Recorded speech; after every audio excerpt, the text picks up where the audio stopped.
of an organization called Building America's Future, obviously nonpartisan, one Republican, one Democrat, one independent, one from every column on the menu. We have with us today our Executive Director, Polly Trautenberg. BAF is funded in great part with a grant from the Rockefeller Foundation, and we're dedicated to seeing that this country starts a long-term plan to revitalize our infrastructure. And we all believe that the stimulus program was step one, very, very important. We think it's important that the president's budget be passed because it has an infrastructure bank, and I'll talk about that in a second. It has additional money for high-speed rail, something vital for this nation's future. It has energy components in it that are crucial. The infrastructure itself not only impacts on economic development, but it's probably the best weapon, changing the way we do infrastructure, the best weapon to getting a cleaner environment for all of us. Inside, we talked about many things and really essentially delivered three messages to the president and a great team of cabinet members and advisors.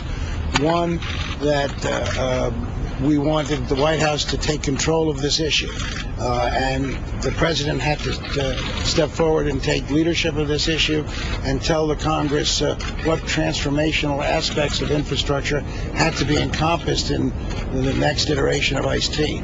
Two, that the infrastructure bank, which the president has endorsed and put in his budget, is essential.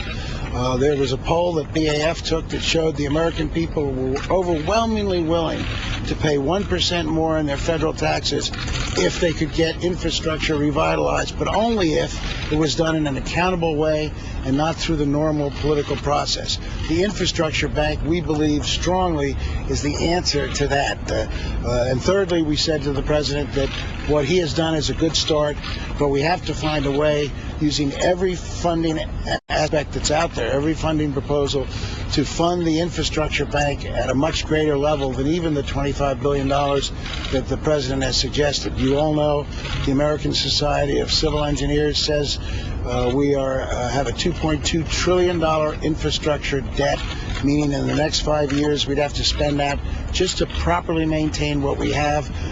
If we keep doing business as usual, we'll only spend $1.1 billion, so there's at least a $1.1 billion deficit that we've got to breach.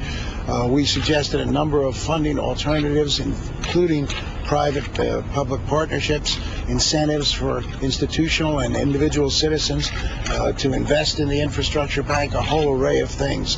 The president was tremendously responsive. At the end of the meeting, he turned to his staff and said, let's get to work.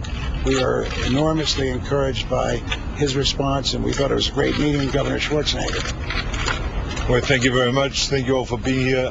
We have had a terrific meeting, and of course California has made the biggest investment of any state in the United States on infrastructure. We made a commitment in 2006